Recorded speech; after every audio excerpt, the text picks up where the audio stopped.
이제 말씀 보겠습니다. 마가복음 4장 35절부터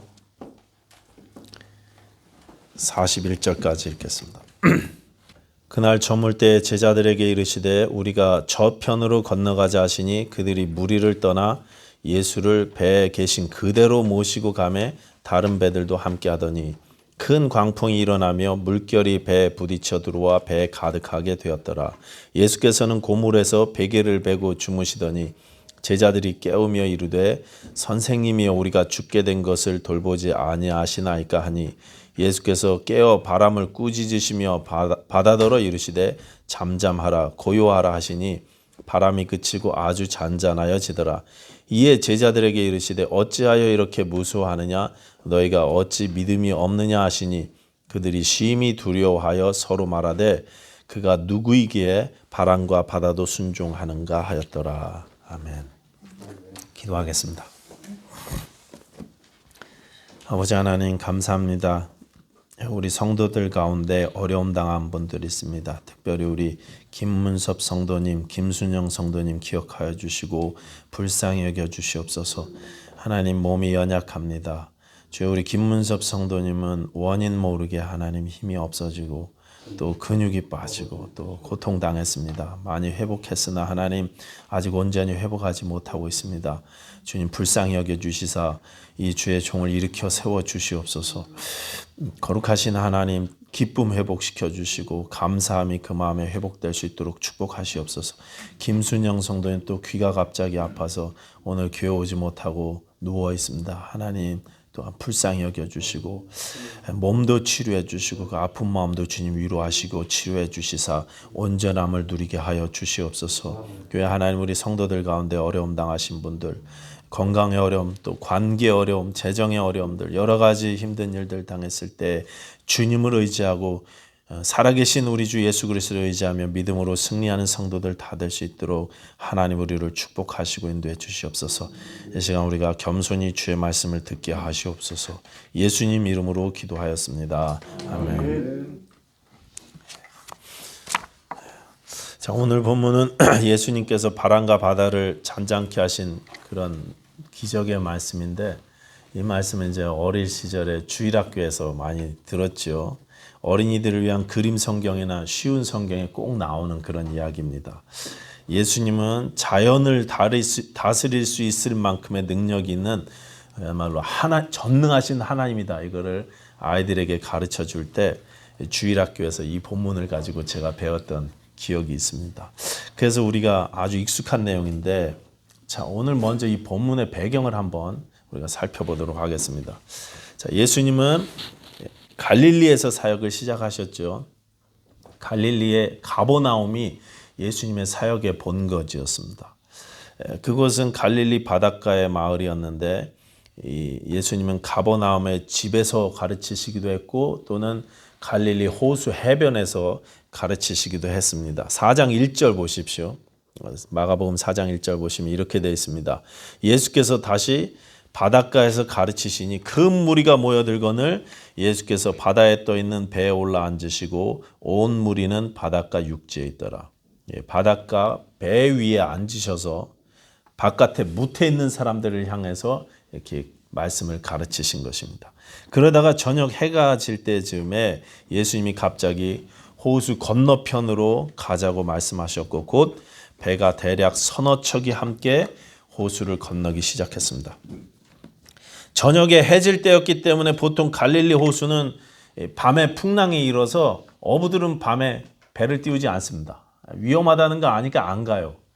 그런데 예수님께서 가자고 하니까 제자들이 나름 순종해서 그렇게 노를 젓기 시작했습니다. 위험하다는 것을 알면서도 불구하고 예수님이 말씀하시니까 가라니까 순종해서 간 것입니다.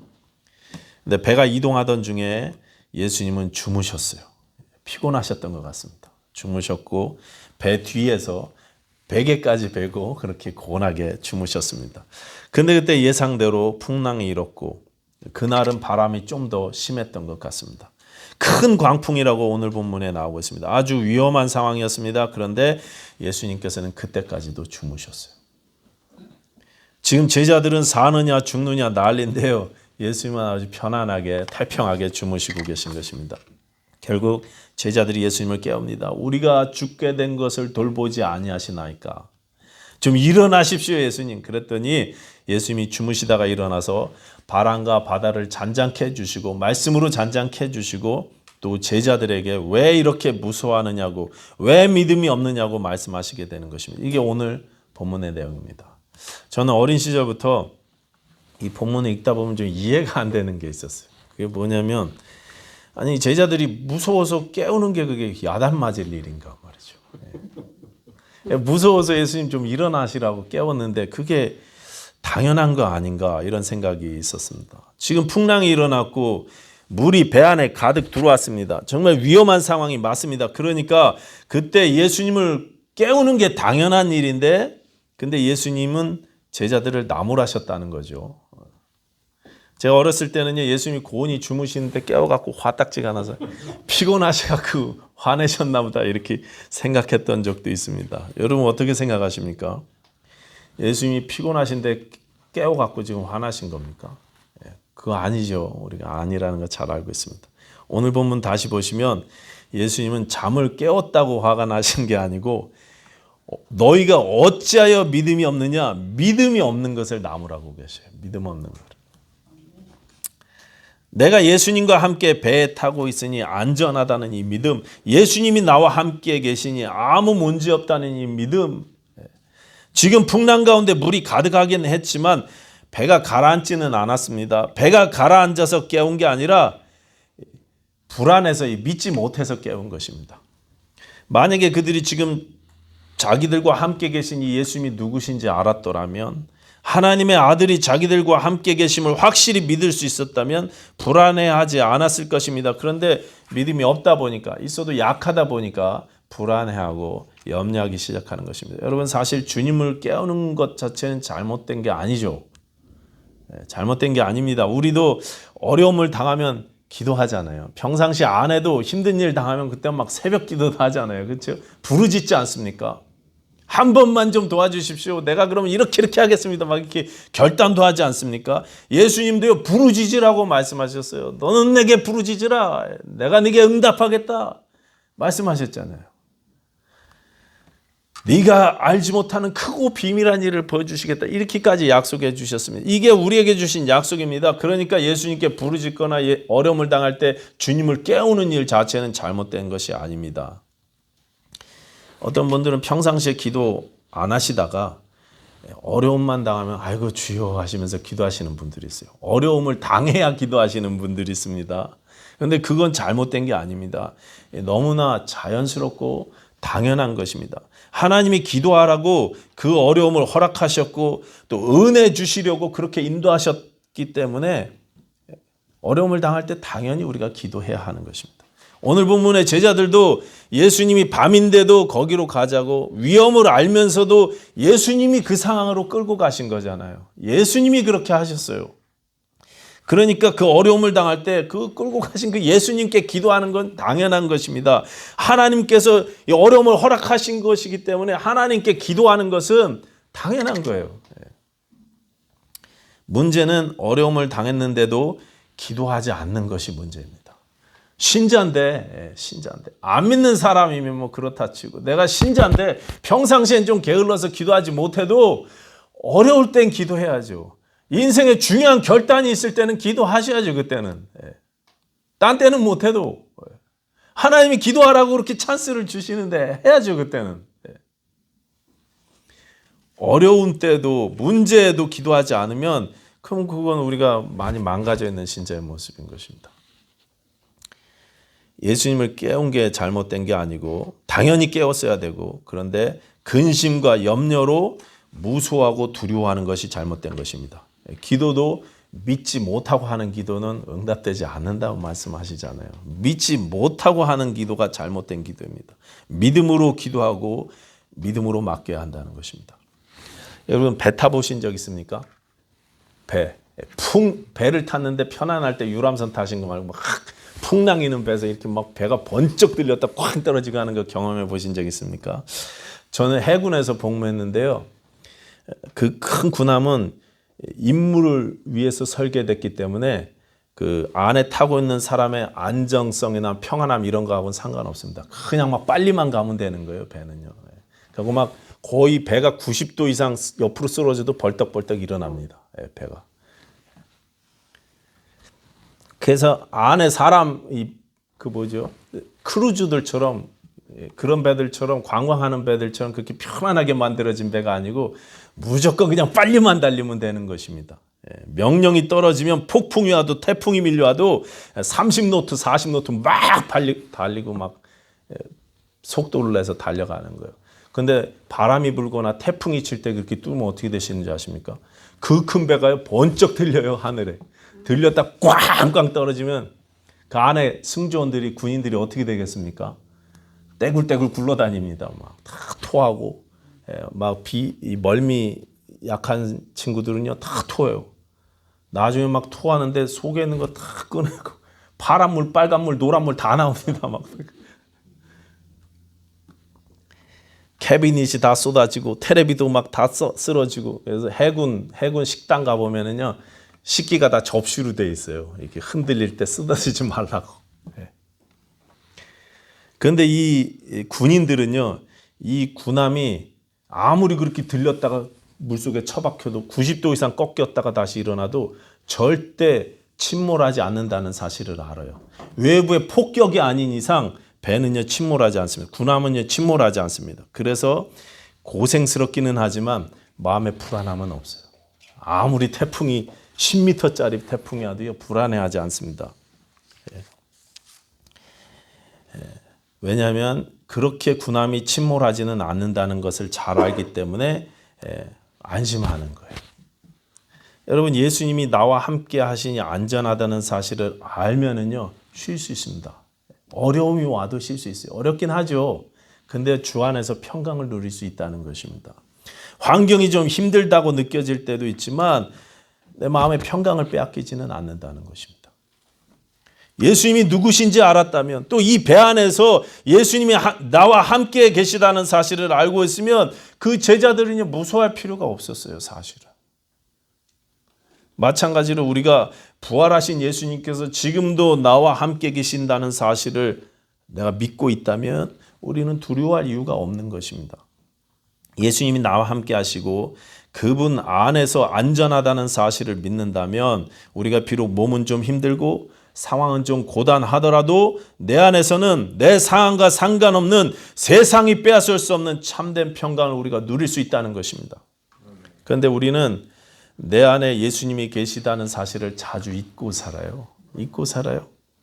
부활하신 주님을 의지하지 못하고 경험하지 못하고 삽니다. 부활하신 예수님이 아니라 죽은 예수님을 믿는 것처럼 삽니다. 그러니 기도하지 못하고 맡기지 못하고 쉼을 누리지 못하는 것입니다. 제자들은 지금 배에 예수님을 태우고도 내가 살아보겠다고 내 힘으로 살아보겠다고 열심히 노를 저었습니다. 수고하는 것이 잘못된 건 아니죠. 노젓는 것 자체가 잘못된 것은 아닙니다. 그러나 이 상황을 하나님께 맡기지 못하고 내가 움켜쥐고 그래서 내 마음에 불안과 염려와 두려움을 갖게 하는 것은 바람직한 신자의 모습이 아닌 것입니다.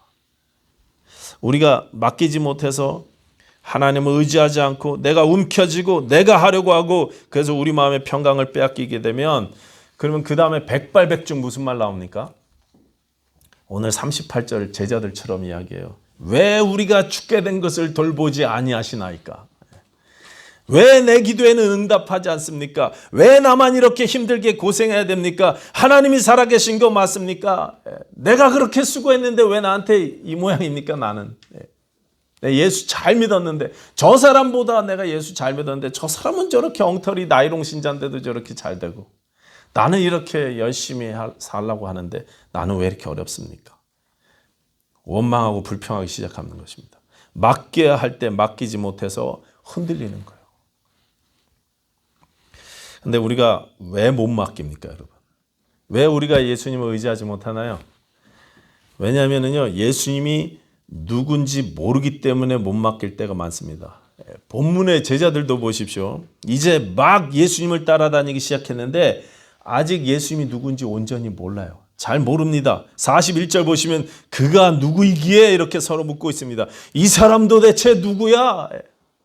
서로 놀라서 서로 물어보고 있는 것입니다. 이 제자들이 예수님이 누구신지 확실히 알게 된 때는 언제입니까? 오순절에 성령이 임하시고 나서였어요. 그때야 예수님을 바로 깨닫기 시작했습니다. 성령의 역사하심으로 예수님을 깨달았을 때는 그때는 이제 두려워하지 않습니다. 그때는 염려하지 않았습니다. 다 맡길 수 있었습니다. 담대히 목숨까지도 주를 위해서 드릴 수 있었습니다. 그래서 십자가에 거꾸로 못 박혀 죽어가면서도 마음의 평강을 뺏기지 않습니다. 사도 베드로는요, 내일 아침에 잡혀서 사형을 당하는데도 깊이 잠들었어요. 평안을 잃지 않습니다. 오늘 풍랑이는 배 위에 깊이 주무신 예수님처럼 그렇게 평안을 뺏기지 않는 거예요. 그런데 이때까지는 몰랐습니다. 나와 함께 하시는 예수님이 누군지 모르니까, 이 풍랑을 능히 다스릴 수 있는 분이라는 사실을 모르니까 믿지 못하고 불안해하는 것입니다. 여러분, 예수님께서 내 문제를, 내 가정의 문제, 자녀의 문제, 내 결혼의 문제, 재정의 문제 다 핸들하실 수 있는 분이라는 사실을 우리가 믿지 못하니까, 그러니까 우리가 불안해하는 거예요. 예수님 알아가시기 바랍니다. 힘써 알아가시기 바랍니다. 그래야 평강 누릴 수 있습니다. 어떤 교회 다니시는 신자 한 분이, 저희 교회 다니시던 분이셨어요. 어떤 교회가 아니라. 그분이 제 아내에게 이런 말 했습니다. 사모님, 예수님이 사람을 죽였대요. 그거 아세요? 이분은 읽으라는 성경은 안 읽고 맨날 다큐멘터리 채널이나 뭐 다빈치 코드나 뭐 이런 책만 읽어요. 그런 건 또 기가 막히게 찾아서 읽습니다. 믿으라는 성경은 안 믿고 엉뚱한 소설을 믿고 있는 것입니다. 그러니까 예수님을 잘못 알게 되죠. 그러니까 막 예수님이 죽였다고 막 그런 얘기하는 거예요. 제 아내가 규인이한테 그래서 이런 말 했어요. 규인아, 그분이 글쎄 예수님이 사람을 죽였다고 어떻게 그럴 수 있느냐고 그러더라. 그랬더니 우리 규인이가요, 이렇게 대답했어요. 예수님은 사람을 죽인 게 아니라 사람을 살렸지. 예수님은 사람을 살리신 분이세요. 여러분, 예수님은 사람을 죽이신 분 아니라 사람을 살리시는 분이십니다. 죄인을 정죄하시는 분이 아니라 죄인을요 사랑하시는 분이세요. 죄인들의 친구셨습니다. 우리는 너 더럽다고 그랬는데 예수님은 너도 하나님의 자녀라고 그렇게 말씀하시는 분이세요. 다른 예수님이 아니라, 소설 속의 예수님이 아니라 성경에서 말씀하시는 예수님을 좀 아시라는 것입니다. 그 예수님을 내 삶 가운데 경험해서 내 예수님으로 좀 알아가시라는 말씀입니다. 그때 우리 삶에 평강과 안식을 누리게 될 것입니다. 오늘 샌달스 교회 침례식이 있었는데요. 맷 브라운 목사님이 설교를 하시는데 그러더라고요. 자기 친척 가운데 결혼 상담사가 있대요. 부부를 상담해 주시는 그런 직업을 가지신 분인데, 위기를 맡은 이 커플들을, 결혼 생활 위기를 맡은 커플들을 위로해 주고 상담해 주고 이렇게 화해시켜 주고 그런 일을 하시는 분이래요. 근데 그분은 5번 결혼했대요.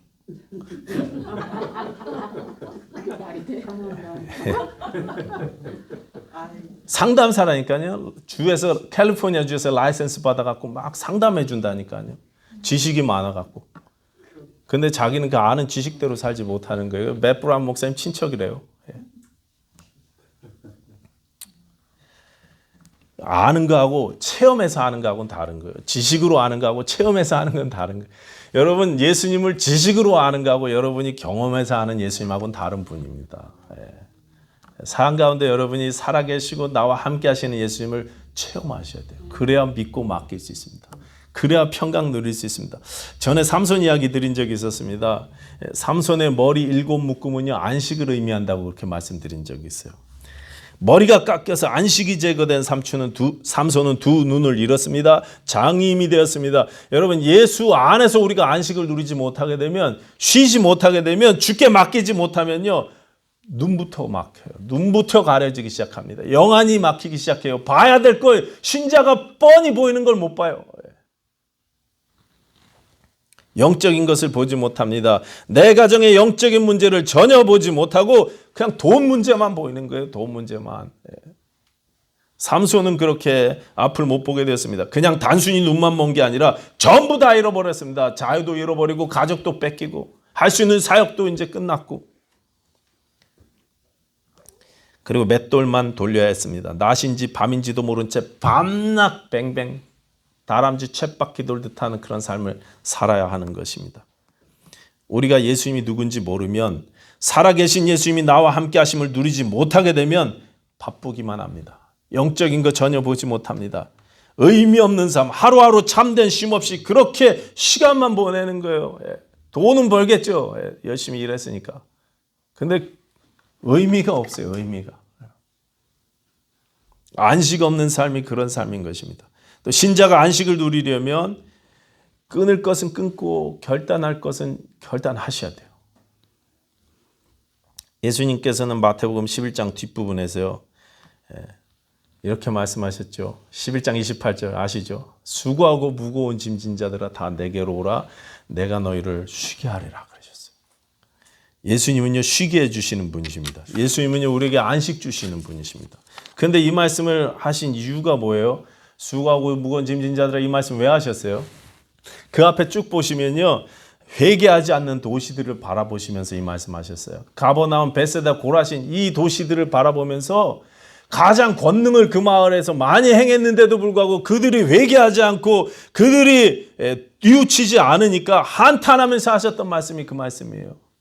회개하라는 촉구였습니다. 그러니까 여기 수고하고 무거운 짐은요, 1차적으로 죄의 짐을 말하는 것입니다. 주님 앞에 나와서 회개하라는 것입니다. 죄의 짐을 담당해 주시고 용서해 주시는 예수님 앞으로 나오라는 거예요. 그래야 쉼을 얻을 수 있기 때문에 그렇습니다. 여러분, 예수님을 개인의 주와 구세주로 영접하셨을 때 십자가 보혈로 여러분의 모든 죄가 다 용서받았다는 사실을 여러분 믿으십니까? 정말 믿으십니까?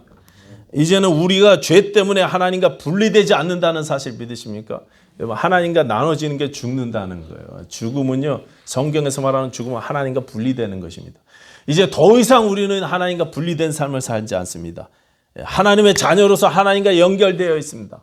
내가 빛의 자녀였다, 어둠의 자녀였다 막 왔다 갔다 하는 게 아니에요. 계속 우리는 빛의 자녀입니다. 심지어 내가 죄를 짓고 있는 그 순간에도, 내가 사망의 음침한 골짜기를 걷는 그 순간에도 나는 여전히 빛의 자녀라는 말씀입니다. 분리되지 않습니다.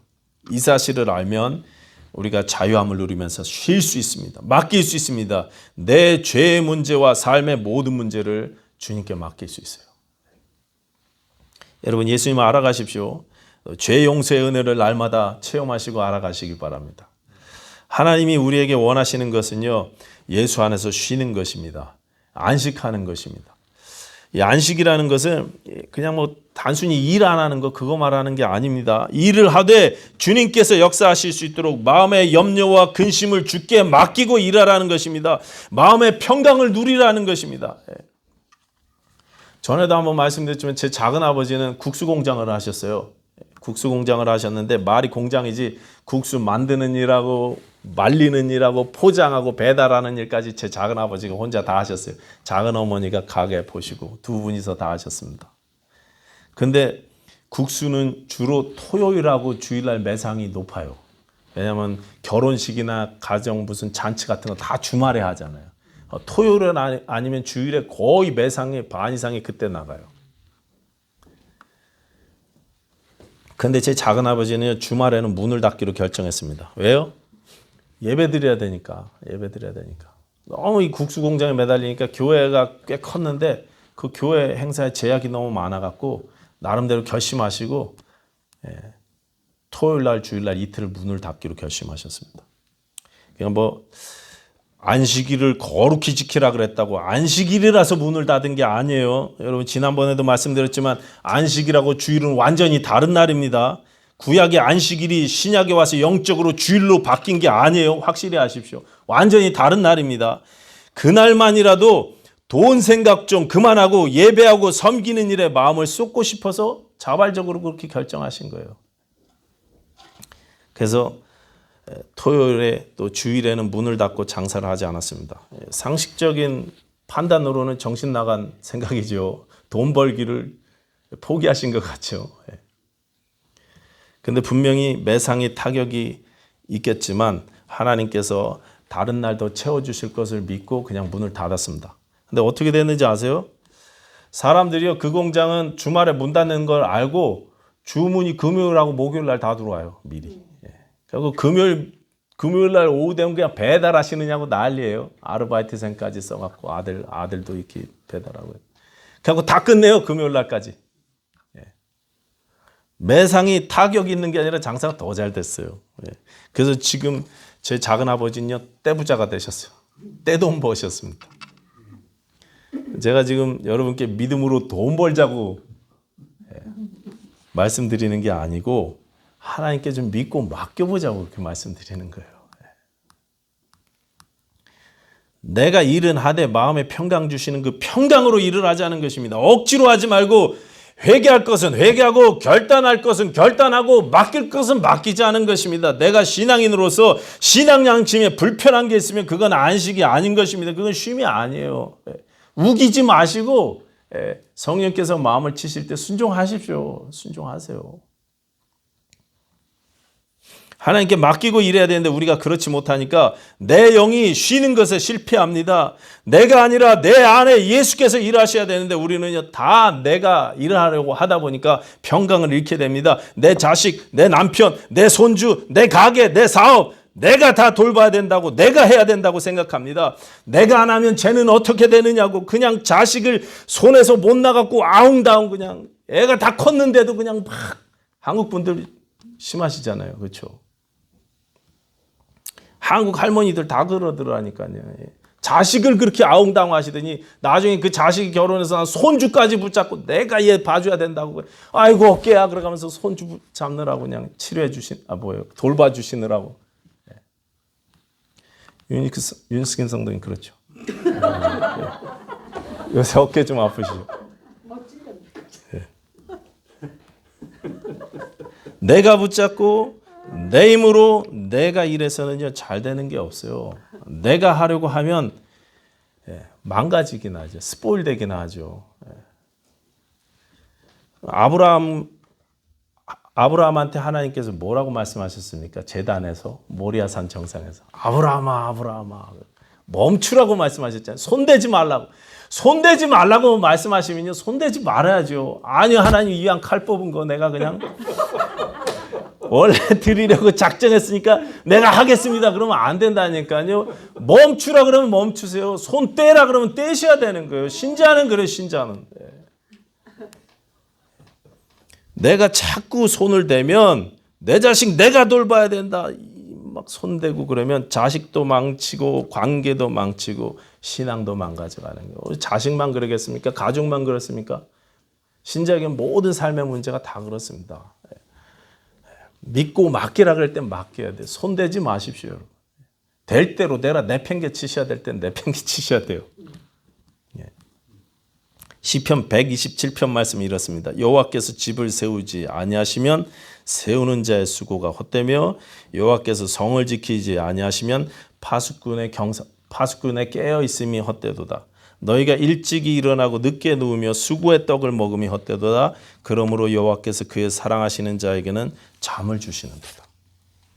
아무리 내가 수고하고 내 힘으로 아웅다웅 해도 일을 하시는 분은 하나님이시라는 것입니다. 우리는 너무 많은 근심이 많고 또 생각이 많아서요. 잠도 못 자요. 일찍 일어나요. 또 막 새벽에 2시, 3시에 눈이 떠져요. 늦게 잤는데도. 또 늦게 누웠습니다. 잠이 안 와서 밤새 뒤척이다가 잠깐 잠들었나 싶은데 또 막 깨고. 나중에 막 약을 드셔야 주무실 수 있고. 생각이 너무 많아.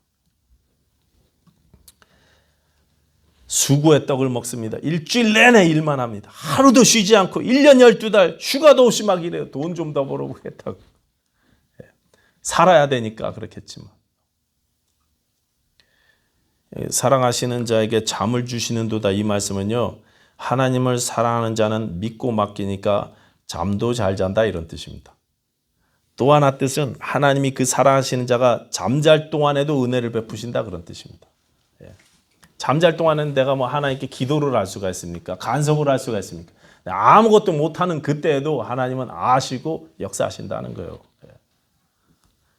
그러니 그 하나님께 믿고 맡기는 연습을 하라는 것입니다. 히브리서 4장 11절은 이렇습니다. 그러므로 우리가 저 안식에 들어가기를 힘쓸지니. 거기서 그 안식은 천국 말하시는 게 아니죠.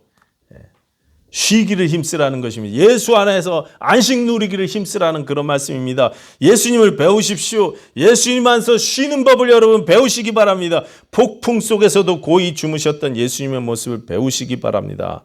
풍랑이는 배 안에서도 평안히 쉬셨던 예수님, 전혀 흔들리지 않았던 그 예수님처럼 천지가 뒤집히는 인생의 폭풍이 온다고 해도 흔들리지 않고 하나님을 의지하실 수 있는 저와 여러분 되시기를 부탁드리겠습니다.